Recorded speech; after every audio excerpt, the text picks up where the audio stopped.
Hello बच्चों, नमस्कार। क्या हाल चाल, कैसे हैं आप सब? आई होप स्वस्थ होंगे, मस्त होंगे, फिट और फाइन होंगे। बेटा, कल हम लोगों ने क्राइसोफाइट तक पढ़ लिया था। सही बात है। तो आज हम लोग पढ़ेंगे डायनोफ्लैजलेट। अरे सर, सुबह सुबह से डायन का नाम मत लो। अरे डाइनोफ्लैजलेट बोल रहा हूँ बाबा। डाइनोफ्लैजलेट पढ़ेंगे।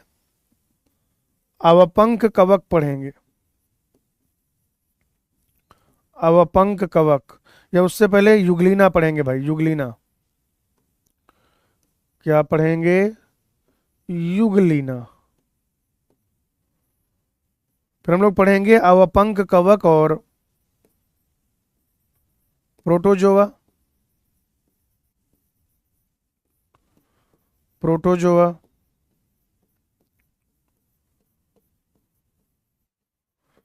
और उसके बाद पढ़ेंगे हम लोग फंजाई जगत।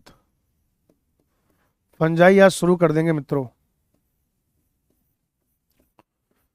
फंजाई जगत के बारे में पढ़ा जाएगा भाई। डाइनोफ्लैजलेट जो हैं, जैसे कल आपने क्राइसोफाइट्स पढ़ा था, तो क्राइसोफाइट किधर भी रह रहे थे, फ्रेश वाटर में भी और मरीन वाटर में भी, स्वच्छ जल में भी और समुद्री जल में भी। लेकिन डाइनोफ्लैजलेट जो होते हैं, है ना भैया, ये जो डाइनोफ्लैजलेट होते हैं, डाइनोफ्लैजलेट, ये डाइनोफ्लैजलेट मुख्यतया समुद्री होते हैं। डाइनोफ्लैजलेट जो हैं मुख्यतया कैसे होते हैं? समुद्री होते हैं। डाइनोफ्लैजलेट।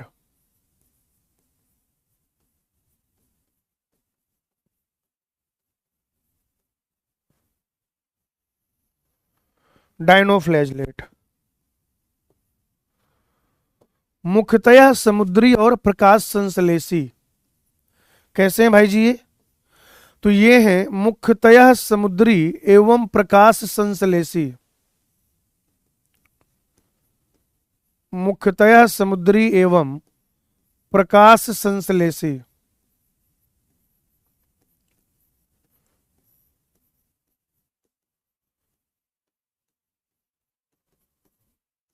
मुख्यतया समुद्री एवं प्रकाश संश्लेषी। ठीक है ना? मुख्यतया कैसे होते हैं? समुद्री होते हैं और प्रकाश संश्लेषी होते हैं। बट अगर आप इनकी संरचना देखो तो वो कुछ इस तरीके से होती है। देखो, ध्यान से सुनना।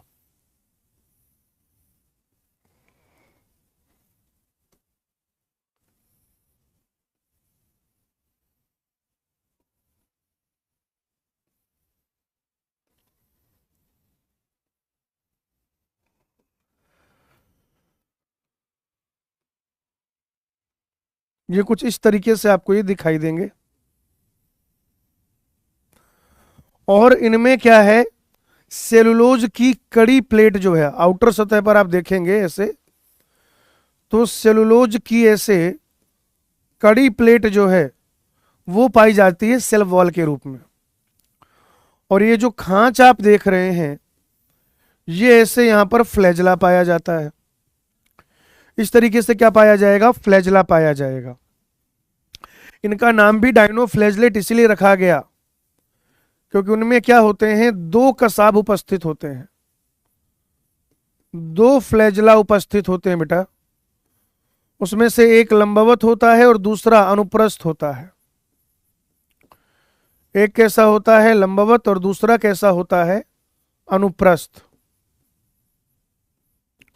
एक लंबवत होता है, एक अनुप्रस्थ होता है। दोनों एक दूसरे से 90 डिग्री पर होते हैं, परपेंडिकुलर होते हैं। दोनों कैसे होते हैं बेटा? 90 डिग्री पर होते हैं। आप कहिएगा कि ये परपेंडिकुलर होते हैं, परपेंडिकुलर। इनमें जो मुख्य वर्णक उपस्थित है, ठीक है, इनमें जो मुख्य वर्णक है, आप कहेंगे मुख्य वर्णक के आधार पर, मुख्य वर्णक के आधार पर, मुख्य वर्णक के आधार पर यह लाल, पीले, हरे, नीले व भूरे हो सकते हैं। नीले व भूरे हो सकते हैं। ठीक है बेटा, कैसे कैसे हो सकते हैं ये? मुख वर्णक के आधार पर लाल हो सकते हैं, पीले हो सकते हैं, हरे हो सकते हैं, नीले और भूरे हो सकते हैं। On the basis of major pigment present on them, उनमें मेन फोटोसिंथेटिक पिगमेंट क्या है उस पर यह निर्भर करेगा कि इनमें कौन सा पिगमेंट है तो इनका कलर क्या होगा। डाइनोफ्लैजलेट जो है वो कई बार जनसंख्या विस्फोट करते हैं। अगर आप डाइनोफ्लैजलेट की बात करें तो ना आप तीन चीजें याद रखिएगा।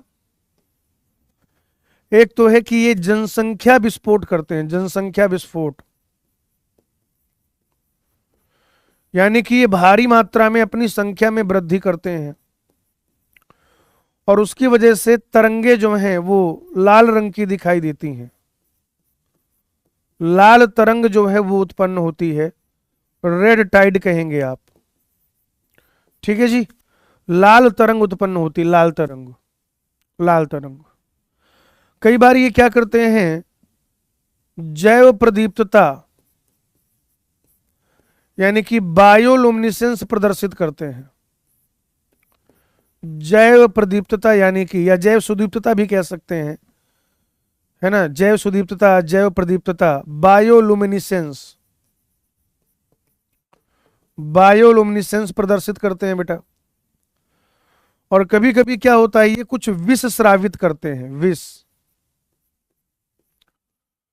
विष स्रावित करते हैं तो जो आसपास समुद्री जीव हैं उनको हानि पहुंचती है।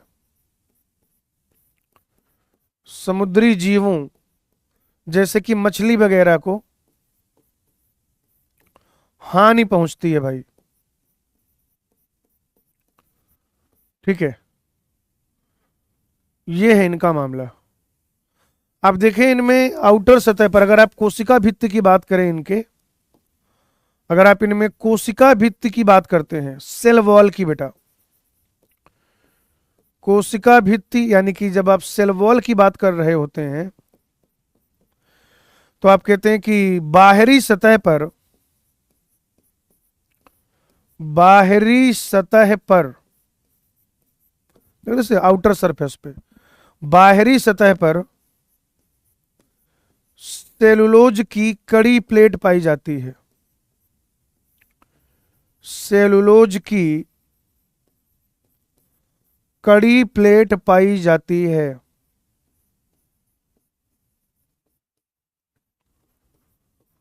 कड़ी प्लेट पाई जाती है, सेलुलोज की कड़ी प्लेट पाई जाती है बेटा यहां पर। ठीक है ना, सेलुलोज की बनी हुई थोड़ा सा स्टिफ प्लेट जो है, कड़ी प्लेट जो है वो पाई जाती है। किसमें? डाइनोफ्लैजलेट में। उदाहरण की आप बात कर सकते हैं गोनियालैक्स। उदाहरण की अगर आप बात करें तो गोनियालैक्स, एनसीईआरटी ने जो पढ़ाया है। ठीक है जी, गोनियालैक्स इसका उदाहरण हो जाएगा। तो मुख्यतः हैबिटेट जो मुख्यतः कैसे हैं, समुद्री जल में रहने वाले हैं, फोटोसिंथेसिस कर पाते हैं, प्रकाश संश्लेषी होते हैं। दो फ्लैजला पाया जाता है बेटा इनमें, दो फ्लैजला पाए जाते हैं, दो कसाब इनमें उपस्थित होते हैं। एक होता है लंबवत, दूसरा होता है प्रकाश संश्लेषी। एक कैसा होता है भाई, लंबवत होता है, और दूसरा जो है वो प्रकाश संश्लेषी होता है। सॉरी, ये प्रकाश संश्लेषी होते हैं। इनमें जो फ्लैजला है एक लंबवत होता है और दूसरा अनुप्रस्थ होता है। तो ये जो यहां पर आप देख रहे हैं वॉल प्लेट्स के बीच में खांच उपस्थित है, खांच, उस खांच में ये प्रेजेंट होते हैं फ्लैजला, एक दूसरे के परपेंडिकुलर होते हैं, 90 डिग्री पर होते हैं। सेल वॉल की बात करें तो ये बाह्य सतह पर या बाहरी प्लेट पर, बाहरी प्लेट पर क्या होता है बेटा, सेलुलोज की बनी हुई प्लेट या पट्टिकाएं होती हैं जो कि कड़ी होती हैं, दृढ़ होती हैं, स्टिफ होती हैं। इनमें मुख्य वर्णक क्या है, उस आधार पर ये लाल हो सकते हैं, पीले हो सकते हैं, हरे, नीले या कि फिर भूरे हो सकते हैं। ये जब बहुत तेजी के साथ अपनी संख्या बढ़ाते हैं, जनसंख्या विस्फोट की स्थिति उत्पन्न हो जाती है। जब ये जनसंख्या विस्फोट करते हैं, बहुत तेजी के साथ रिप्रोड्यूस करते हैं, तो फिर वहां पर ऐसे पानी लाल हो जाता है, या कहिए कि लाल रंग की तरंग बनती है। समुद्र में तरंगे बनती हैं, ज्वार भाटा आता है, भूगोल में आपने पढ़ा होगा। तो लाल तरंग, रेड टाइड जो है, ये क्या करते हैं, उत्पन्न करते हैं। कुछ में ऐसी भी प्रॉपर्टी होती है कि ये बायोलुमिनेसेंस शो करते हैं, जैव सुदीप्तता या जैव प्रदीप्तता कह लीजिए आप। इनमें कुछ प्रोटीन्स होते हैं, जब वो ऑक्सीडाइज होती हैं तो लाइट ग्लो करते हैं, ये लाइक लाइट उत्पन्न होती है इस तरीके से। और जब ये अपनी संख्या बढ़ा रहे होते हैं, इनका नंबर काफी बढ़ जाता है, और फिर एक विष स्रावित करते हैं या एक विष उत्पन्न करते हैं, तो आसपास के जो समुद्री जीव, मछली वगैरह, उनको उससे हानि पहुंचती है।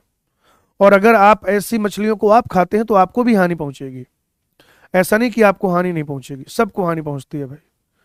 तो ये रहा आपका डाइनोफ्लैजलेट। एक बार फटाफट से देख लीजिए, फिर यूग्लिनॉइड्स के बारे में पढ़ेंगे। इसको देखो बेटा फटाफट से, और फिर हम लोग पढ़ेंगे यूग्लिनॉइड्स के बारे में। यूग्लिनॉइड्स, चलिए, उम्मीद करता हूं कि आपने इसे देख लिया होगा। आइए बच्चों, यूग्लिनॉइड्स की बात करते हैं।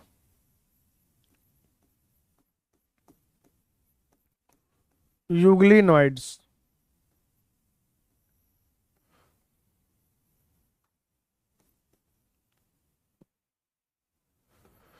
यूग्लिनॉइड्स में मेनली जो आते हैं, क्या आते हैं बेटा, यूग्लिना। क्या आ जाएगा बताओ जरा, यूग्लिना आ जाएगा भाई, यूग्लिना। ये मुख्यतया कहां पर रहते हैं बताइएगा जरा। ये रहते हैं मुख्यतया स्वच्छ जल में, और स्वच्छ जल में भी कहां पर, स्थिर जल, स्वच्छ व स्थिर जल, स्वच्छ व स्थिर जल, फ्रेश वाटर में रहते हैं, और वो भी जो रुका हुआ पानी है। स्थिर जल जो है, स्थिर जल, स्टैग्नेंट वाटर, तो स्थिर जल में ये पाए जाते हैं, स्टैग्नेंट वाटर में ये पाए जाते हैं।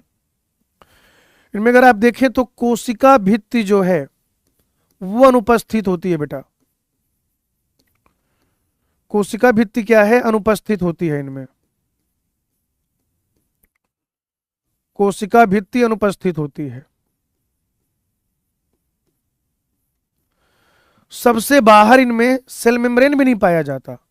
आपको कि सर सेल वॉल भी नहीं पाया जा रहा, और सबसे बाहर सेल मेम्ब्रेन भी नहीं पाया जा रहा, तो क्या पाया जा रहा है, आइए सुनिए मैं बताता हूं। आप कहेंगे सबसे बाहर इनमें, यूग्लिना में सबसे बाहर प्रोटीन की बनी हुई परत पाई जाती है। प्रोटीन की बनी हुई परत उपस्थित होती है,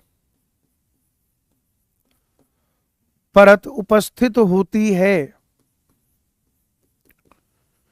जिसे पेलिकल कहते हैं। जिसे क्या कहते हैं बेटा, पेलिकल। प्रोटीन की बनी हुई, प्रोटीन रिच एक लेयर है, प्रोटीन रिच लेयर, जिसे आप पेलिकल कहेंगे। और ये पेलिकल का मेन काम क्या है कि ये उसको फ्लेक्सिबल बनाता है, लचीलापन प्रदान करता है। फ्लेक्सिबल बनाता है भाई, लचीलापन प्रदान करता है, ठीक है ना। उसको क्या करेगा, फ्लेक्सिबल बनाएगा, यानी कि लचीलापन प्रदान करेगा, फ्लेक्सिबिलिटी प्रोवाइड कराता है, फ्लेक्सिबिलिटी प्रोवाइड कराता है, लचीलापन प्रदान करता है भाई।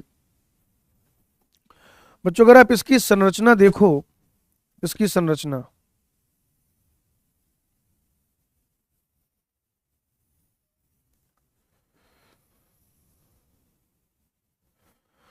तो कुछ इस तरीके से आपको दिखाई देगा, ठीक है ना।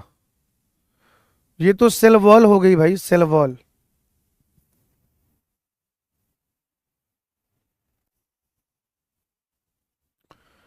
ये सॉरी, ये तो क्या होगी, सेल मेम्ब्रेन हो गई। इसके बाहर यहां पर ऐसे पाया जाता है ये पेलिकल।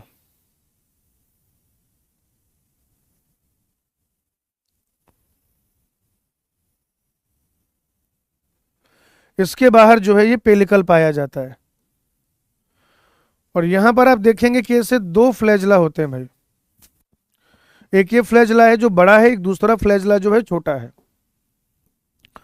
और ये जो पेलिकल है ना, इसे अगर आप 3D में देखें तो इस तरीके से ये पेलिकल की प्लेट्स ऐसे पाई जाती हैं भाई, है ना। ये बाद में बना लेंगे, पहले बाकी चीजें बना लेते।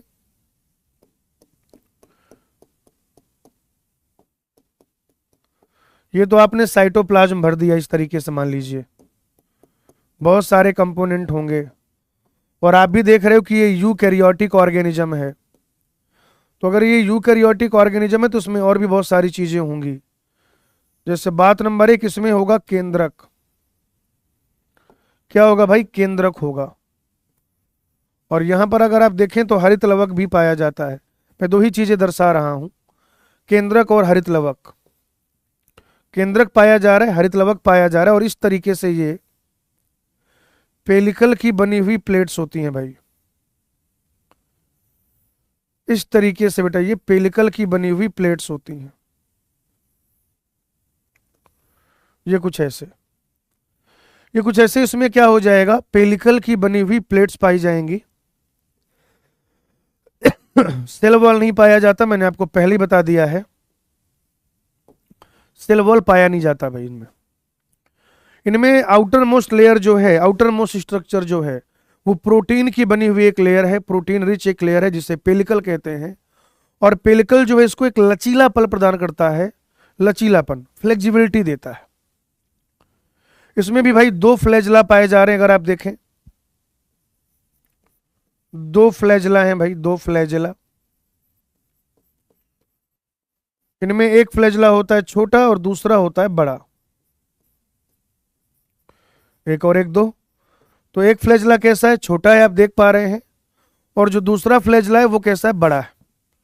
जो फ्लैजला छोटा होता है वो निष्क्रिय होता है, और जो फ्लैजला बड़ा होता है वही सक्रिय होता है, वही क्रियाशील होता है। ठीक है, दो फ्लैजला हो गए, छोटा और बड़ा। चलिए, युगलीना जो है, आप अगर देखें इसमें आप कहेंगे कि उच्च पादपों की भांति, युगलीना में बेटा उच्च पादपों की भांति, उच्च पादपों की भांति क्लोरोफिल ए एवं क्लोरोफिल बी उपस्थित होते हैं।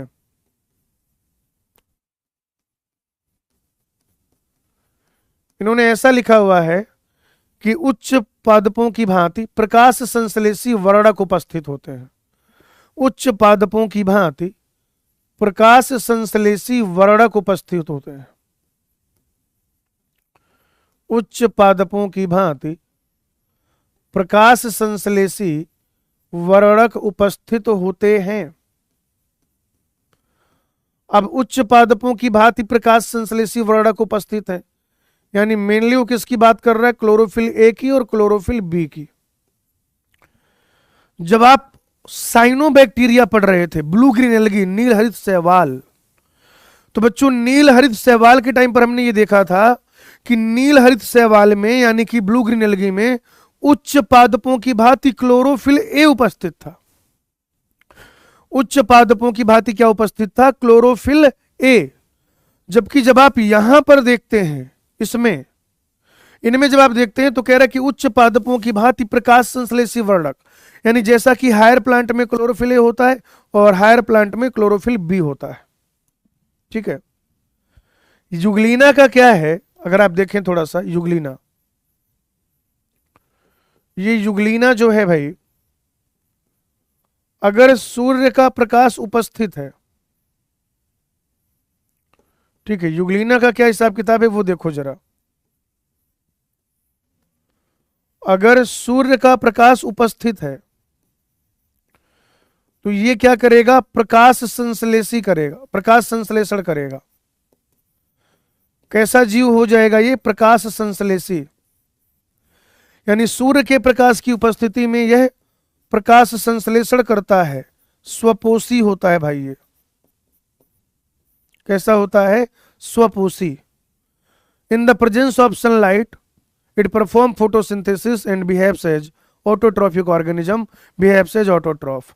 ऑटोट्रॉफ होता है जब ये प्रकाश संश्लेषण करता है। लेकिन सूर्य के प्रकाश की अनुपस्थिति में ये छोटे, अपने से छोटे जीवों का परभक्षण करता है।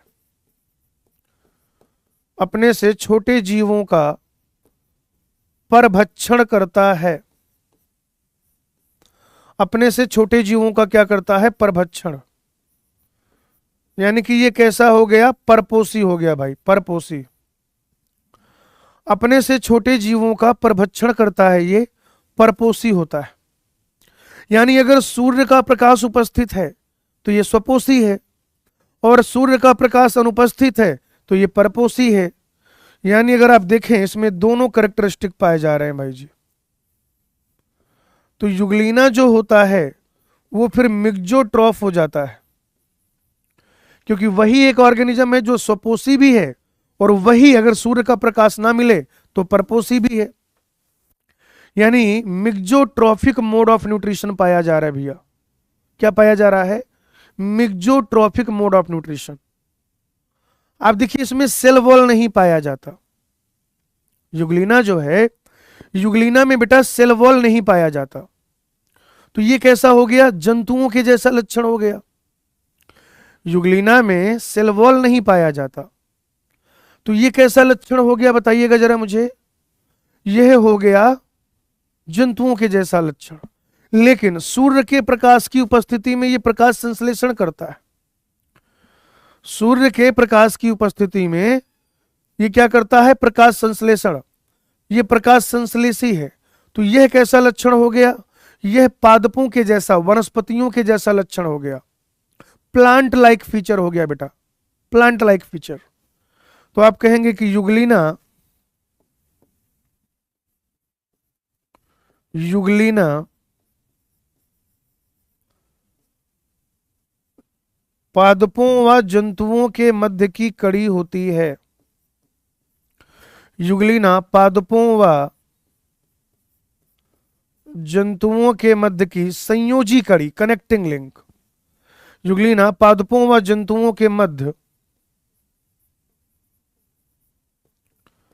संयोजक कड़ी, यानी कि कनेक्टिंग लिंक। संयोजक कड़ी यानी कि कनेक्टिंग लिंक होता है। कनेक्टिंग लिंक होता है। ठीक है भाई। तो युगलीना जो है मुख्यतया स्वच्छ जल में रहता है, फ्रेश वाटर में, और वो भी रुके हुए पानी में, स्थिर जल में। कोशिका भित्ति पाई नहीं जाती। सबसे बाहर जो पाया जा रहा है वो प्रोटीन का बना हुआ आवरण होता है, प्रोटीन की बनी हुई परत होती है। उस परत को अपन पेलिकल कहते हैं, और ये पेलिकल इसको लचीलापन प्रदान करता है। लचीलापन, लचीलापन प्रदान करता है भाई। इसमें दो फ्लैजला होते हैं, एक छोटा एक बड़ा। अगर सूर्य का प्रकाश उपस्थित है तो ये प्रकाश संश्लेषी है, और अगर ये प्रकाश संश्लेषी है तो इसमें पिगमेंट पाए जाएंगे, प्रकाश संश्लेषी वर्णक पाए जाएंगे। क्या पाया जाएगा बेटा? प्रकाश संश्लेषी वर्णक पाया जाएगा। तो आप ये देखेंगे कि उनमें उच्च पादपों की भांति जो है प्रकाश संश्लेषी वर्णक पाए जाते हैं। क्लोरोफिल ए और क्लोरोफिल बी जो है वो पाया जाता है। युगलीना सूर्य के प्रकाश की उपस्थिति में प्रकाश संश्लेषी होता है, फोटोसिंथेसिस करता है, ऑटोट्रॉफ होता है।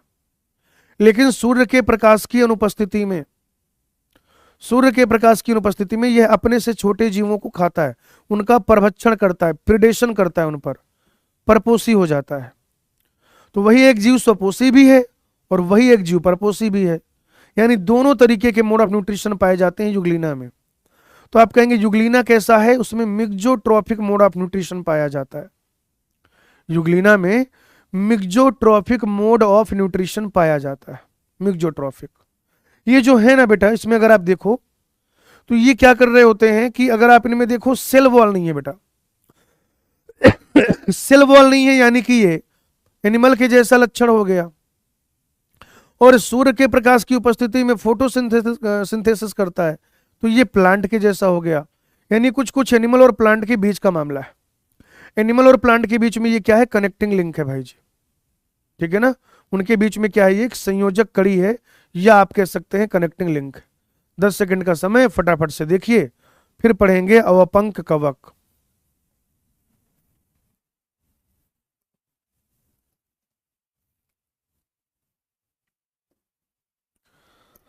अवपंक कवक यानी कि स्लाइम मोल्ड्स।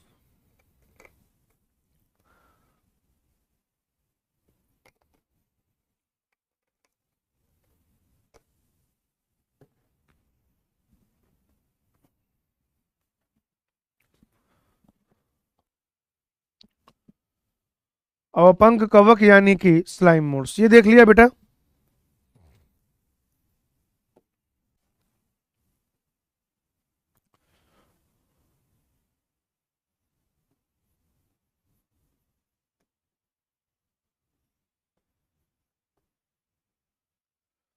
अवपंक कवक, स्लाइम मोल्ड्स।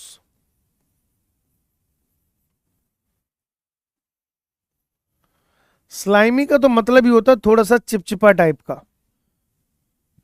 जैसे उधर आपने पढ़ा था जब आप ग्लाइकोकैलिक्स पढ़ रहे थे, स्लाइम लेयर, तो जो स्लाइम लेयर है वो भी थोड़ा चिपचिपापन देती है। तो थोड़ा कफ टाइप का, थोड़ा सा जैसे नाक निकलती है जब वो थोड़ा सा चिपचिपा चिपचिपा, थोड़ा सा लिबलिबा टाइप का।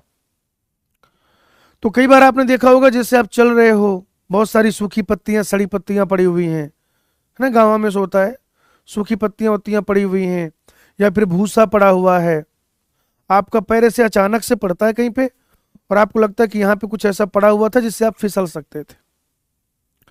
जिससे क्या हो सकता था बेटा कि आप फिसल सकते थे।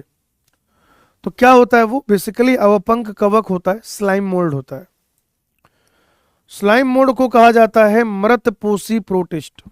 याद रखेंगे बेटा, एक बड़ा इंपॉर्टेंट सवाल है ये,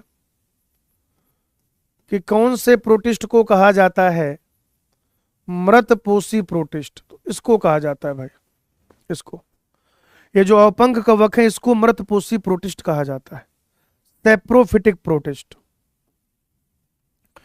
ये जो छोटी छोटी टहनियां होती हैं, सड़ी हुई टहनियों या सड़ती हुई टहनियों,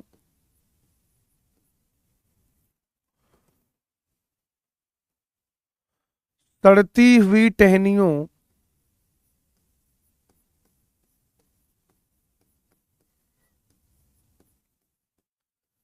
एवं पत्तियों के द्वारा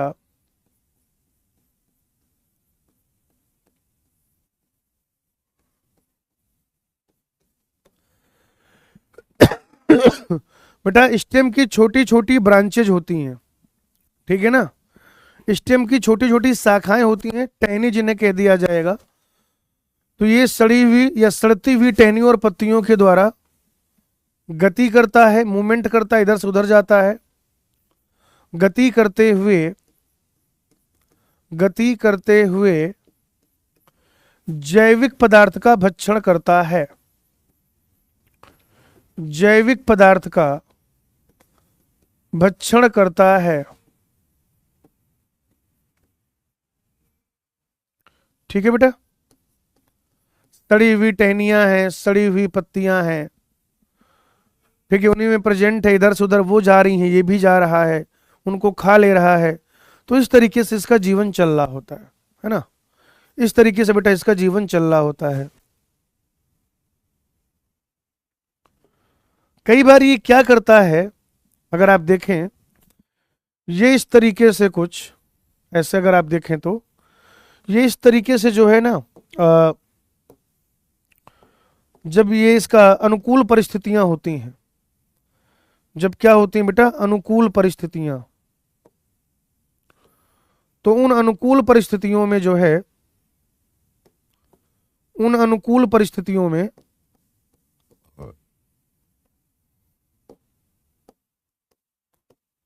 ये कुछ इस तरीके से जब आप देखेंगे इसको, ये गति कर रहा होता है, सॉरी, अनुकूल परिस्थितियों में ये क्या करेगा, अरे बन जा भाई।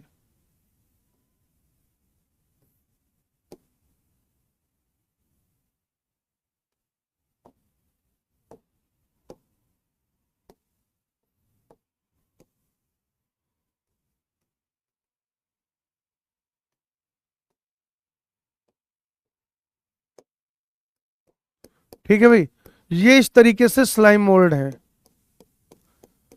ये सब स्लाइम मोल्ड प्रेजेंट है। और आप जानते हैं यूनिसेलुलर तो ये होते ही हैं, है ना, यूनिसेलुलर तो जो है ये होते ही हैं।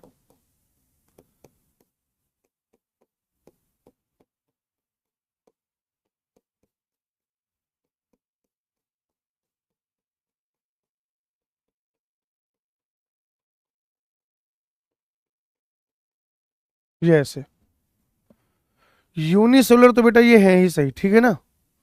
ये क्या करते हैं बेटा, जब परिस्थितियां जो है अनुकूल होती हैं तो अनुकूल परिस्थितियों में ये एक समूहन बनाते हैं, ठीक है भाई। जब परिस्थितियां क्या होती हैं, अनुकूल होती हैं, तो अनुकूल परिस्थितियों में ये क्या करते हैं, समूहन बनाते हैं। जब मामला सब सही चल रहा है, न्यूट्रिशन मिल रहा है, पोषण मिल रहा है, तो अनुकूल परिस्थितियों में क्या करते हैं, ये एग्रीगेट इकट्ठा हो जाते हैं, इस तरीके से समूहन करते हैं। और उस समूहन का, उस एग्रीगेट का नाम होता है प्लाज्मोडियम। क्या नाम होता है बेटा, प्लाज्मोडियम होता है। अनुकूल परिस्थिति में ये समूहन बनाते हैं और उस समूहन को क्या कहते हैं, प्लाज्मोडियम कहते हैं, प्लाज्मोडियम। और ये प्लाज्मोडियम है, ये कई फीट तक हो सकता है बेटा। ये लोग समूहन करते करते अगर आप देखिए तो ये कई फीट तक हो जाता है, ठीक है, समूहन जो है ये एग्रीगेट प्लाज्मोडियम। और फिर जब कंडीशन अनफेवरेबल होती हैं, जब ये प्रतिकूल परिस्थिति आती है बेटा, प्रतिकूल परिस्थिति आती है, प्रतिकूल परिस्थिति, तो प्रतिकूल परिस्थिति में अगर आप देखें तो प्लाज्मोडियम जो है वो विभेदित होकर, प्लाज्मोडियम विभेदित होकर, प्लाज्मोडियम विभेदित होकर फलन काय का निर्माण करते हैं बेटा, फ्रूटिंग बॉडी का निर्माण करते हैं, फलन काय का निर्माण करते हैं, फलन काय का निर्माण करते हैं, जिससे या जिसके टिप पर, जिसके टिप पर, टिप एकदम जो अग्रभाग है ऊपर, जिसके टिप पर बीजाणु यानी कि स्पोर उत्पन्न होते हैं, बीजाणु यानी कि स्पोर उत्पन्न होते हैं, बीजाणु यानी कि स्पोर उत्पन्न होते हैं, ठीक है भाई। बीजाणु यानी कि स्पोर उत्पन्न होते हैं, ये ऐसे जो है अगर आप देखो कुछ ये, और अब ये इसमें क्या ऐसे स्पोर हैं भाई, और ये जो स्पोर है, ये जो बीजाणु है, बीजाणु, बीजाणु जो होता है ये परिस्थितियों के हिसाब से अत्यंत प्रतिरोधी होता है, हाईली रेजिस्टेंट होता है बेटा। और इसमें सेलुलोज की सेल वॉल भी पाई जाती है, cellulosic cell wall, cellulosic cell wall पाई जाती है। ये जो स्लाइम मोल्ड होते हैं इनकी कायिक अवस्था में सेल वॉल नहीं होती, इंपॉर्टेंट पॉइंट लिख रहा हूं मैं। अवपंक कवक के वेजिटेटिव फेज में, अवपंक कवक के जो इसकी कायिक अवस्था है, अवपंक कवक की कायिक अवस्था यानी कि वेजिटेटिव फेज में, अवपंक कवक की कायिक अवस्था यानी कि वेजिटेटिव फेज में सेल वॉल अनुपस्थित होती है। सेल वॉल क्या बेटा, अनुपस्थित होती है, ठीक है भाई। अवपंक कवक का जो मेन फेज है, जो वेजिटेटिव फेज है उनका, उस वेजिटेटिव फेज में यहां पे सेल वॉल नहीं पाई जाती, उस वेजिटेटिव फेज में यहां पर कोशिका भित्ति नहीं पाई जाती, लेकिन इसके जो स्पोर होते हैं, इसके जो बीजाणु होते हैं, उन बीजाणुओं के ऊपर सेलुलोज का बना हुआ, क्या बेटा, उन बीजाणुओं के ऊपर सेलुलोज का बना हुआ कोशिका भित्ति पाया जाता है। तो अगर आप यहां पर देखें तो देखिए क्या हो रहा है कि अवपंक कवक को देखो जरा ध्यान से। अवपंक कवक को देखो बेटा, अगर आप ध्यान से देखो तो जो कायिक अवस्था है, कायिक अवस्था में सेल वॉल एब्सेंट है।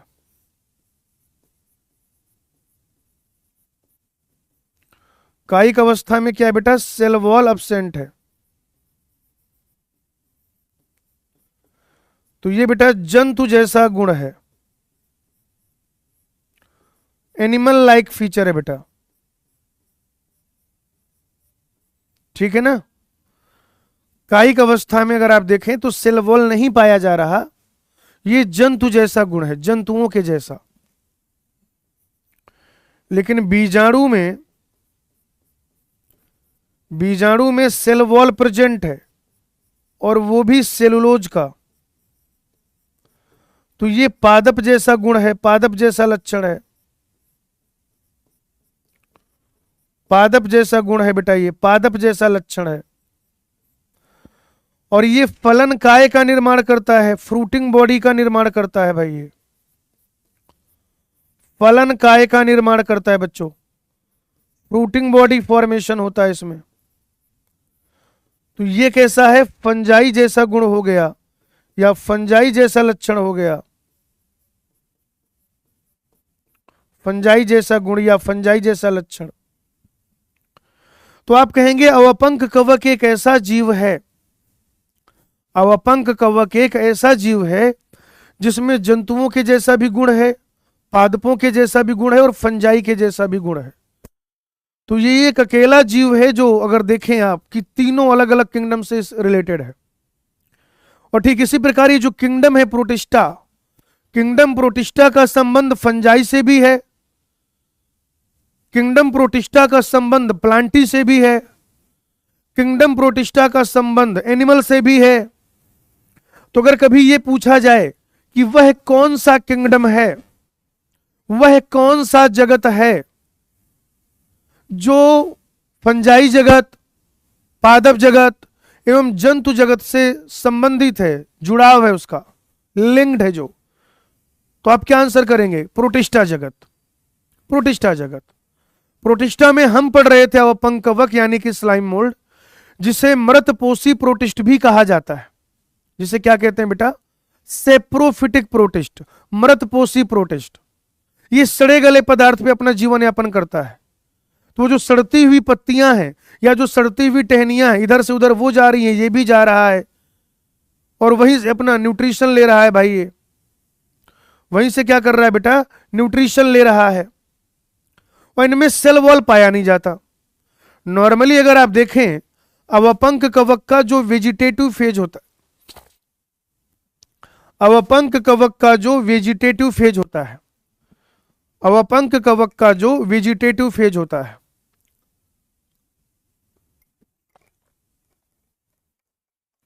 ठीक है ना, अवपंक कवक का जो वेजिटेटिव फेज होता है, अवपंक कवक के वेजिटेटिव फेज में, अवपंक कवक के वेजिटेटिव फेज में कोशिका भित्ति नहीं पाई जाती है, सेल वॉल नहीं पाया जाता, कोशिका भित्ति में नहीं, कोशिका भित्ति नहीं पाई जाती वेजिटेटिव फेज में, ठीक है भाई। अच्छा, जब परिस्थितियां अनुकूल होती हैं तो ये इकट्ठा हो जाते हैं, एग्रीगेट बनाते हैं, समूहन बनाते हैं। उस समूहन को प्लाज्मोडियम कहा जाता है बेटा, उस समूहन को प्लाज्मोडियम कहा जाता है, प्लाज्मोडियम। और ये जो प्लाज्मोडियम है, ये कई प्लाज्मोडियम जो है कई फीट तक हो सकता है। आप भी जानते हैं बेटा, वक्त जो है वो हमेशा एक जैसा नहीं रहता, कभी अच्छा होता है, कभी बुरा होता है। जब इनका बुरा वक्त आता है, जब परिस्थितियां प्रतिकूल हो जाती हैं, मॉइस्चर नहीं है, पानी नहीं मिल पा रहा है, न्यूट्रिशन नहीं मिल पा रहा है किसी वजह से, तो फिर ये जो प्लाज्मोडियम है ये डिफरेंशिएट होता है, ये जो प्लाज्मोडियम है ये विभेदित होता है, और विभेदित होकर डिफरेंशिएट होकर ये फ्रूटिंग बॉडी का फॉर्मेशन करता है, फलन काय का निर्माण करता है। क्या बेटा? फ्रूटिंग बॉडी का फॉर्मेशन करता है, फलन काय का निर्माण करता है। और वो जो फलन काय ना, उसकी टिप पर बीजाणु पाए जाते हैं, स्पोर पाए जाते हैं। क्या पाए जाते हैं भाई? स्पोर या बीजाणु। अब ये जो स्पोर है, हवा चलेगी इधर से उधर चले जाएंगे, और वहां जब प्रतिकूल परिस्थितियां हट जाएंगी, अनुकूल परिस्थितियां आएंगी, तो जर्मिनेट होंगे और ज्यादा स्लाइम मोल्ड बनाएंगे फिर। और बहुत ज्यादा रेजिस्टेंस शो करते हैं, ये हाईली रेजिस्टेंट होते हैं, ये प्रतिरोधी होते हैं। इनमें सेलुलोजिक सेल वॉल भी पाई जाती है। अवपंक कवक के जो क्या है स्पोर हैं, उनमें पाई जाती है सेलुलोजिक सेल वॉल। तो आप देख रहे हैं कि अवपंक कवक का जो वेजिटेटिव फेज है, जो कायिक अवस्था है, उसमें सेल वॉल नहीं पाया जा रहा। ये जंतु के जैसा गुण है, जंतु के जैसा गुण। बीजाणु में सेल वॉल प्रेजेंट है, वो भी सेलुलोज का, ये पादप जैसा लक्षण है, पादप जैसा गुण है। और ये फलन काय का निर्माण करते हैं। तो ये फलन काय का निर्माण करते हैं, फंजाई के जैसा गुण है भाई। तो अवपंक कवक जो है इन तीनों किंगडम से जुड़ा हुआ है। हालांकि और भी एग्जाम्पल है सपोर्ट देने के लिए, लेकिन इसी से आप याद रख लीजिए कि इस प्रकार ये जो किंगडम प्रोटिस्टा होता है, इस प्रोटिस्टा किंगडम के हर जगह संबंध है। किंगडम फंजाई से भी हैं, किंगडम प्लांटी से भी हैं, और मजे की बात यह है कि किंगडम एनिमिलिया से भी। फटाफट से देखिए बेटा इसको, आगे बढ़ेंगे फिर। ये देख लो बेटा,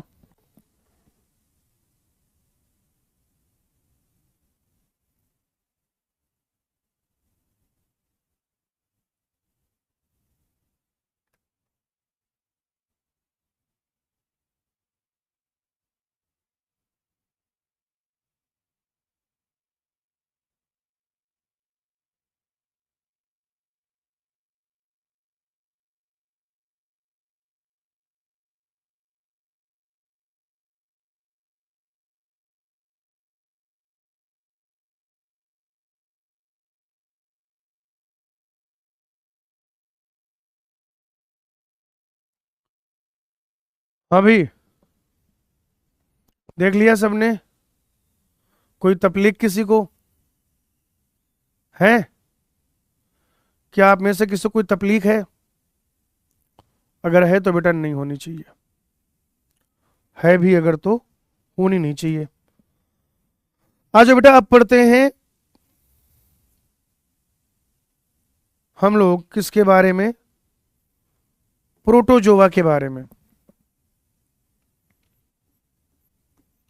प्रोटोजोआ,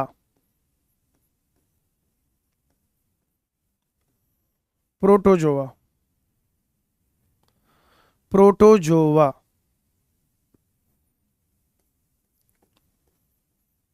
ए भाई एक बात बताओ, एक दिन में कितने मिनट होते हैं?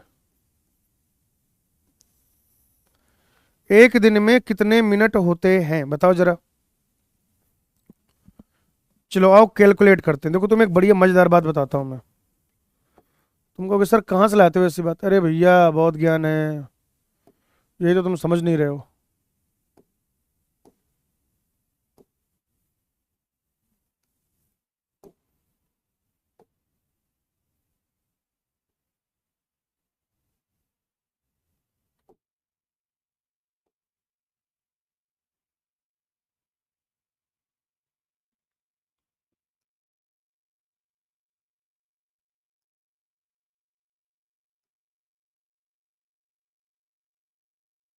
इसमें कैलकुलेटर नहीं होता क्या? कैलेंडर तो है भाई, टाइमर है। ये क्या है?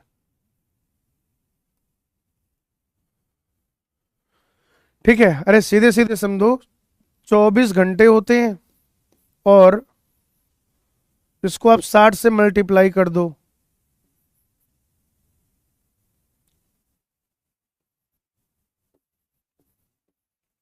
इतना ही होगा ना भाई? बताओ, इतना ही होगा कि और कुछ ज्यादा कम होगा?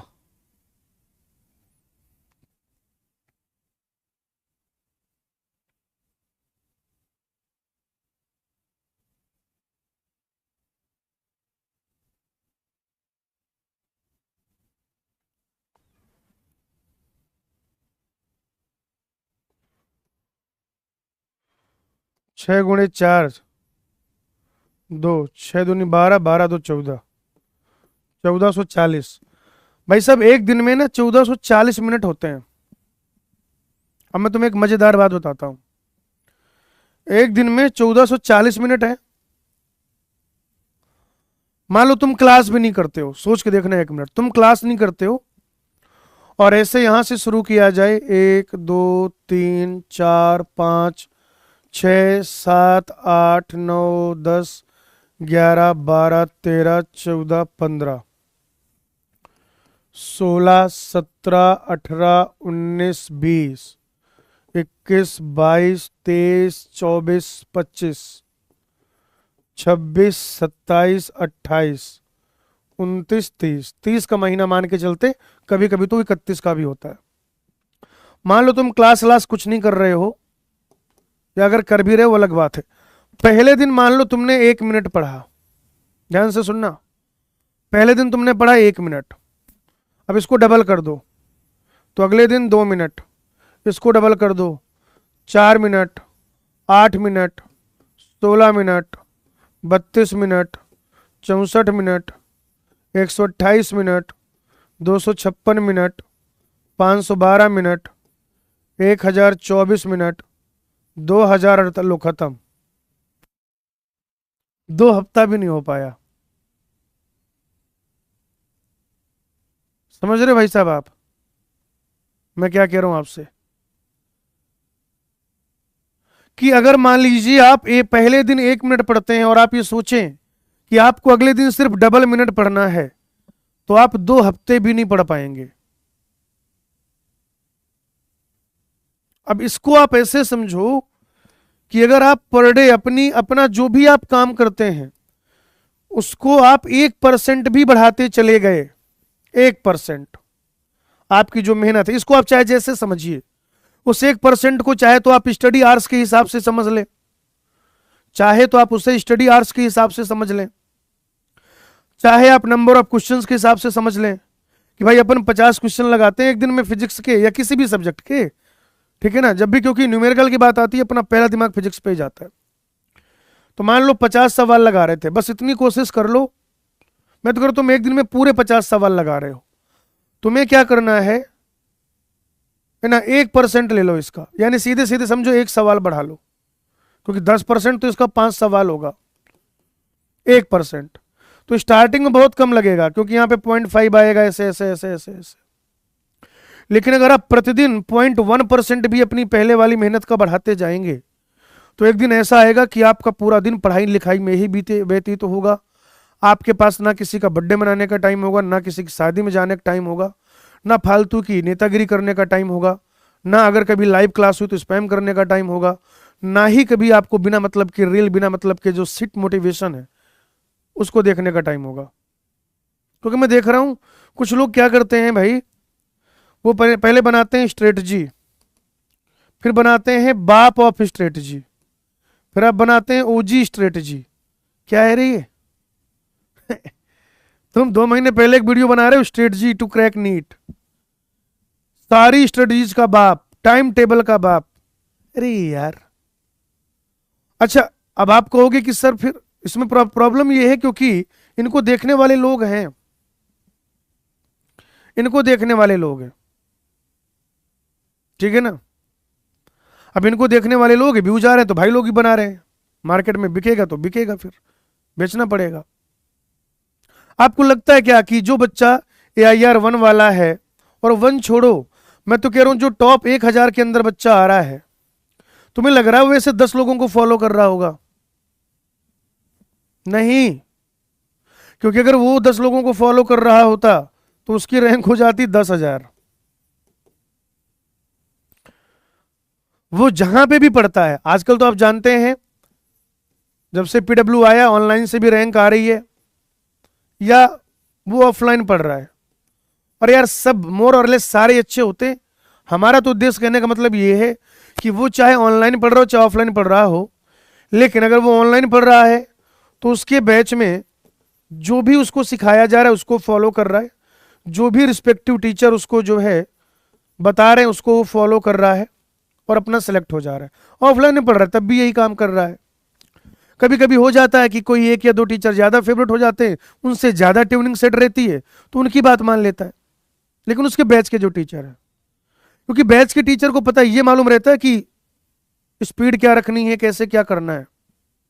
और ये सबसे बड़ा फायदा होता है मेरे भाई, बैच के टीचर की स्ट्रेटजी फॉलो करने का यही सबसे बड़ा फायदा होता है, आप समझो। तो आप अगर अपनी मेहनत को डे बाय डे 0.1% भी बढ़ाते जाएंगे तो भाई साहब ये मार्च अप्रैल में आपको जो जबरदस्त माइलेज देने वाला है। क्योंकि अभी क्या है, आपके पास ज्यादा टाइम भी नहीं है, क्योंकि आपके बैचेज मतलब क्लास होती है 6 घंटे की लगभग, तो क्लास हो जाती है। तो अभी जब आप 0.1% बढ़ाएंगे तो आपको लगेगा कि ये बहुत कम है, इसका मैग्नीट्यूड बहुत कम है, बहुत कम मैग्नीट्यूड है। लेकिन भाई जी कल 0.1%, उसके अगले दिन, उसके अगले दिन, उसके अगले दिन, तो जब आपका सिलेबस एंड पे होगा फरवरी एंड मार्च में, तब आप देखो क्या खतरनाक माइलेज निकल के आएगा। उस दिन बढ़ाना 0.1%। आज तुम 1 घंटा पढ़ रहे हो, उसका 0.1% निकालो, बहुत जरा सा आएगा। तुम 10 घंटा पढ़ोगे, उसका 1%, 0.1%, 1 घंटे के 0.1% से ज्यादा आएगा। सीधी सी बात है, सिंपल सी मैथमेटिक्स है, कोई रॉकेट साइंस नहीं है। और मैं ऐसी कोई बहुत किताबी बातें करता भी नहीं हूं। एज मैक्स एज पॉसिबल, जितना ज्यादा संभव है अपने प्रयास बढ़ाते जाइए। आप दिन के 100 सवाल लगाते हैं 4 सब्जेक्ट मिला के, तो 120 लगाइए, 100 पे रुके मत रहिए। उससे क्या होगा, तभी तो पता चलेगा ना कि आप क्या कर रहे हो, तभी तो पता चलेगा ना कि आप बढ़िया सीख पा रहे हो कि नहीं। जब बैच शुरू हुआ था तब भी आप दिन के 100 सवाल लगा रहे थे, आज भी आप 100 सवाल लगा रहे हो। आपने क्या किया अपने साथ? आप तो समय के साथ अपने आप को बहुत आगे बढ़ा ही नहीं पाए। तो जब बैच कम था, मतलब जब बैच नया नया शुरू हुआ था, सिलेबस कम था, आप 100 सवाल लगा रहे थे, आपके नंबर ज्यादा आ रहे थे। अब सिलेबस बढ़ चुका है, पुरानी चीजें रिकॉल करनी है, रिवाइज करनी है, और अभी भी 100 सवाल ही लगा रहे हो। अरे ज्यादा सवाल लगाओगे तो ज्यादा गलतियां करोगे। मैं कह रहा हूं तुम दिन के 120 सवाल लगाओ, तुम्हारे सारे सही हो जाते हैं, हाँ तुम राजा बेटा हो, कोई दिक्कत ही नहीं मेरे भाई। लेकिन मान लो तुम्हारे पूरे सवाल नहीं सही होते हैं, तो यार भाई तुम ये भी तो सीखोगे ना कि कौन सा सवाल गलत हुआ है मेरा, है ना, इसका सोल्यूशन क्या है, एनसीईआरटी में कहां पे एग्जाम्पल दिया हुआ है, या नोट्स में सर ने कहां पे ये बात लिखाई हुई है, इसमें केमिस्ट्री की कौन सी रिएक्शन लगने वाली है, कौन सा रिएजेंट यहां पे काम करने वाला है, क्या मेजर प्रोडक्ट है, क्या माइनर प्रोडक्ट है, कौन सा फिजिक्स का फॉर्मूला लगेगा, तभी तो पता चलेगा। गलती नहीं करोगे तो सीखोगे कब, और सीखोगे नहीं तो इस जालिम दुनिया में आगे बढ़ोगे कब, बताओ। मैं कहता हूं दबा के गलतियां करो, गलती करो, गलतियां करो, बस एक गलती को बार बार मत करो। Do the mistake, do the mistakes, but never repeat the same mistake. गलतियां करना स्वाभाविक है, मानवीय गुण है, करते रहिए। लेकिन पता चला भाई साहब एक ही गलती किए जा रहे हैं। अगर आपको एग्जाम्पल नहीं याद होते हैं, कुछ तरीका निकालिए, लिख लिख के पढ़िए, गा गा के पढ़िए, अपने हिसाब से कोई ट्रिक बनाइए, मत बताइए किसी को आपने क्या बनाया है, लेकिन एग्जाम्पल फिर याद करिए। क्योंकि अगर आप हर बार, हर टेस्ट के बाद अगर आप अपने पेरेंट्स को, अपने मेंटर को या अपने टीचर को यही कहते हैं कि सर मेरा तो सब सही हो जाता है, सर मेरे ना सर एग्जाम्पल वाले सवाल जो है ना बायो में वही गलत होते हैं, भाई क्यों कर रहा है तू बार बार वही गलती? क्यों कर रहा है बार बार वही गलती?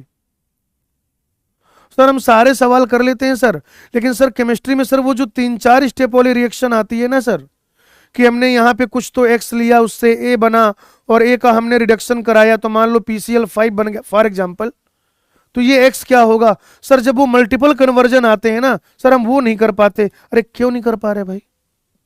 आप समझ रहे, मेरे मेरे कहने का मतलब समझो। अरे भाई इस तरीके की गलती हो रही है तो एक दिन बैठ के 5-6 घंटा मल्टीपल कन्वर्जन ही करो, फिर संडे को। आजकल तो नेट पे सवाल अवेलेबल है, आपकी एक्सरसाइज में सवाल अवेलेबल है।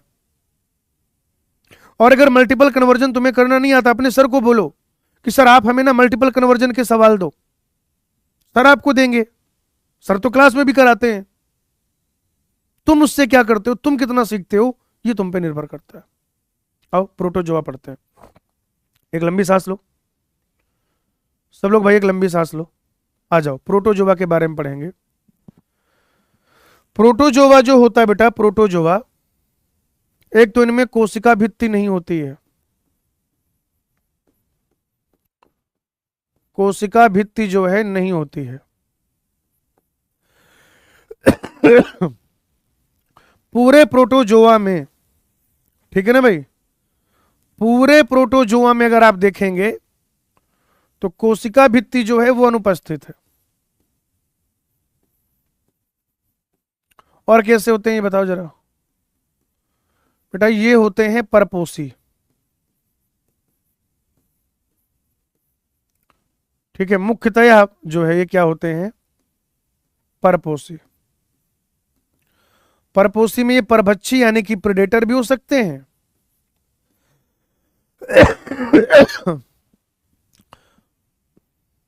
नहीं, परपोषी तो खैर है ही है, किसी ना किसी को तो खा ही रहे होंगे। ये अलग बात है कि परभक्षी हैं कि परजीवी हैं, वो अलग बात है। तो बेटा ये कैसे होते हैं बताइए मुझे। ये परपोषी होते हैं, और परपोषी में ये परभक्षी भी हो सकते हैं और परजीवी भी हो सकते हैं।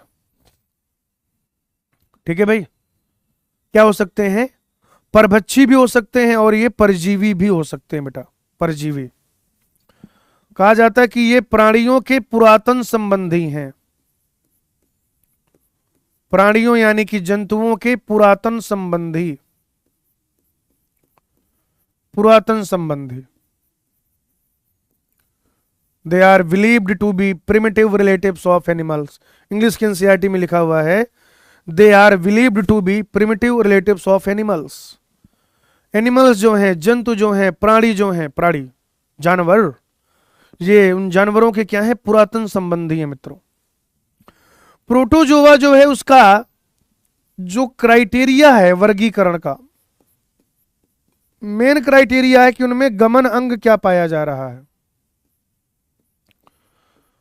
तो भाई प्रोटोजोआ में गमन अंग उपस्थित भी हो सकता है और अनुपस्थित भी हो सकता है। लोकोमोटरी स्ट्रक्चर जो है वो उपस्थित भी हो सकता है और अनुपस्थित भी हो सकता है। गमन अंग जो है, गमन अंग, लोकोमोटरी स्ट्रक्चर, जिससे वो चल फिर पाए, जिससे वो चल फिर पाए, तो बेटा वो उपस्थित भी हो सकता है, अनुपस्थित भी हो सकता है, प्रेजेंट भी हो सकता है और एब्सेंट भी हो सकता है। ठीक है, अब अगर प्रेजेंट है तो क्या क्या हो सकता है। अगर गमन अंग उपस्थित हैं, प्रेजेंट हैं, तो क्या क्या हो सकता है बेटा। हो सकता है कि वहां पर कूटपाद यानी कि स्यूडोपोडिया उपस्थित हो। अगर कूटपाद यानी कि स्यूडोपोडिया उपस्थित है तो ये कैसे हो जाएंगे, अमीबी प्रोटोजोआ, अमीबी प्रोटोजोआ। अगर यहां पर पछमाभ यानी कि फ्लैजला उपस्थित है, पछमाभ यानी कि फ्लैजला उपस्थित है, तो उनको कह दिया जाएगा पछमाभी प्रोटोजोआ। भाभी नहीं बेटा, माभी, पछमाभी प्रोटोजोआ, पछमाभी प्रोटोजोआ। ठीक है, अमीबी प्रोटोजोआ, पछमाभी प्रोटोजोआ। और ऐसा भी हो सकता है कि वहां पर फिर सिलिया उपस्थित हो, यानी कि कसाभ उपस्थित हो, सिलिया यानी कि कसाभ, तो उसे क्या कह दिया जाएगा फिर, कसाभी प्रोटोजोआ।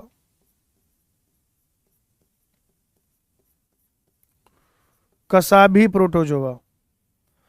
और अनुपस्थित है भाई जी, तो फिर क्या हो जाएगा बताइए।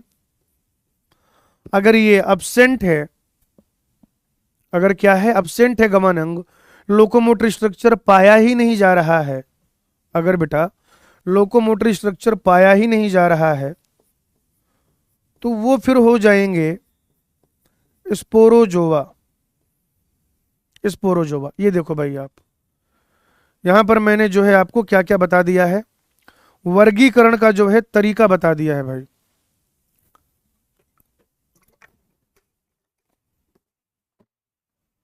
वर्गीकरण का जो तरीका है, वर्गीकरण का जो तरीका है बेटा वो क्या है, यही है। आइए सबसे पहले बात करते हैं स्पोरोजोवा की। स्पोरोजोवा,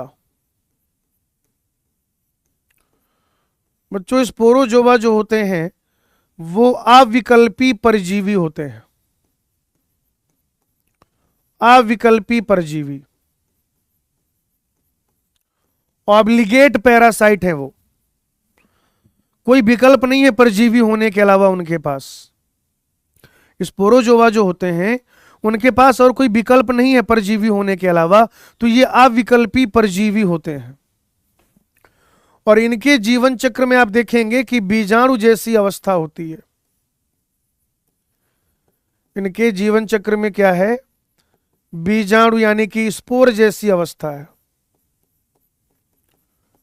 बीजाणु जैसी अवस्था, स्पोर जैसी अवस्था। और ये जो बीजाणु जैसी अवस्था ये क्या करती है, संक्रमण फैलाने का कार्य करती है। संक्रमण फैलाने का कार्य करती है।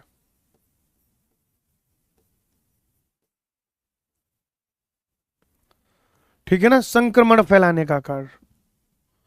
और जो सबसे नोटोरियस ऑर्गेनिज्म है, जो सबसे ज्यादा स्पोरोजोआ में देखा गया, सबसे ज्यादा जो नोटिस हुआ, वो है प्लाज्मोडियम। कौन सा प्लाज्मोडियम, जिससे मलेरिया होता है, प्लाज्मोडियम।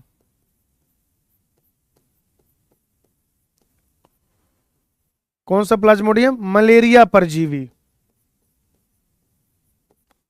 मलेरिया परजीवी भाई, मलेरिया परजीवी क्या है, मलेरिया परजीवी है बेटा, मलेरिया परजीवी।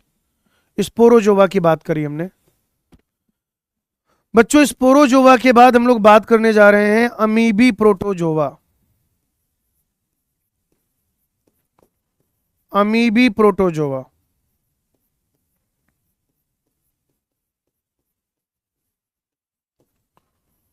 अमीबी प्रोटोजोवा अर्थात अमीबॉइड प्रोटोजोवा।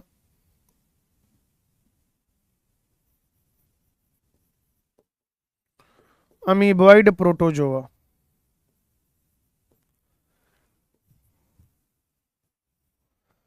अमीबी प्रोटोजोआ अर्थात अमीबॉइड प्रोटोजोआ।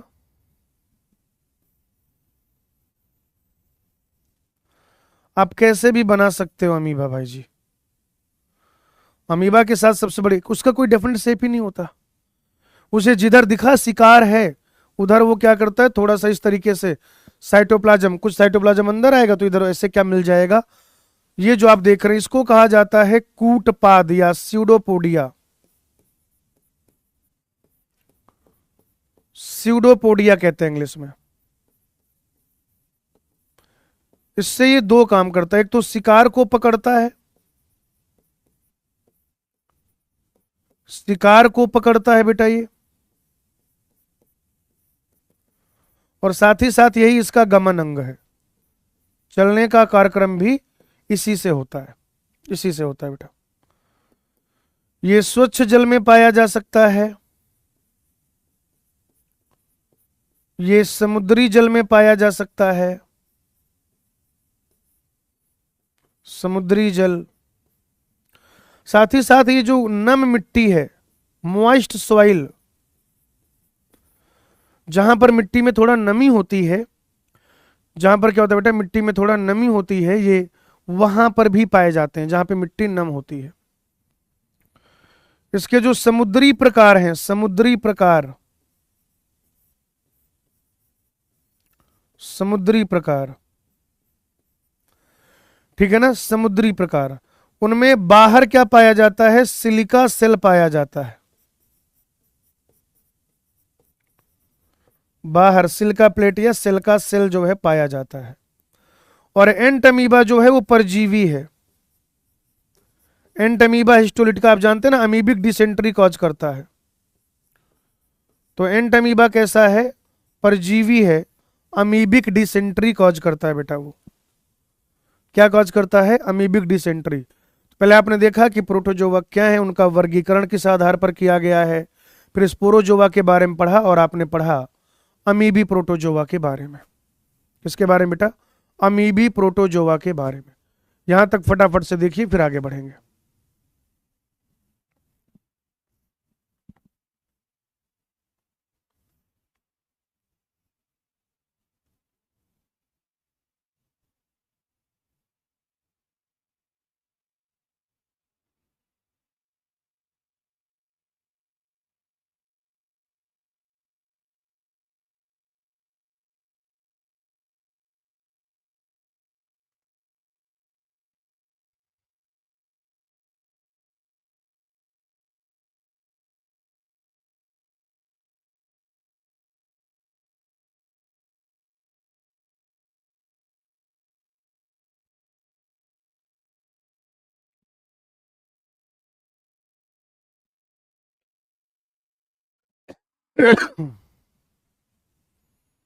लिख लिया भाई सबने? आगे बढ़ा जाए? ठीक है।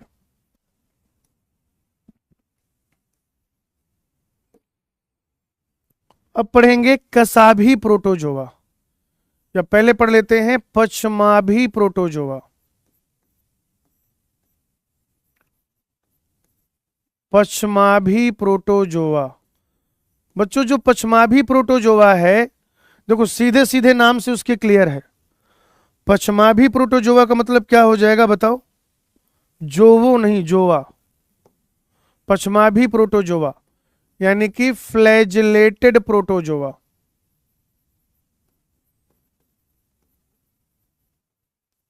फ्लैजिलेटेड प्रोटोजोआ क्या है भाई इनमें? ये हो सकता है कि ये फ्री लिविंग हो, या ऐसा भी हो सकता है कि परजीवी हो। ये फ्री लिविंग भी हो सकते हैं, स्वच्छंद हो सकते हैं, और परजीवी भी हो सकते हैं। स्वच्छंद हो सकते हैं और ये परजीवी भी हो सकते हैं। ठीक है ना? स्वच्छंद और परजीवी। क्लियर है भाई? स्वच्छंद भी है, परजीवी भी है। और इनमें जो गमन अंग है, आप सब जी आप सब सारे लोग जानते हैं बेटा कि इसमें गमन अंग क्या पाया जाता है, बताइए जरा। यहां अगर आप चाहें तो लिख सकते हैं कि गमन अंग अनुपस्थित है। हालांकि ये यही बात यहां पे लिखी है, इनमें कोई भी गमन अंग नहीं पाया जाता स्पोरोजोआ में। लेकिन ये जो है आपके पश्माभी प्रोटोजोआ, इनमें जो गमन अंग है, गमन अंग क्या है भाई? पश्माभ यानी, एक मिनट भाई, थोड़ा सा गलत हुआ है। पश्माभ जो हम लोग बोलते हैं, किसको बोलते हैं बताइए जरा? पश्माभ हम लोग बोलते हैं सिलिया को। तो ये हो जाएंगे सिलिएटेड प्रोटोजोआ। क्या हो जाएंगे बेटा? Ciliated protozoa.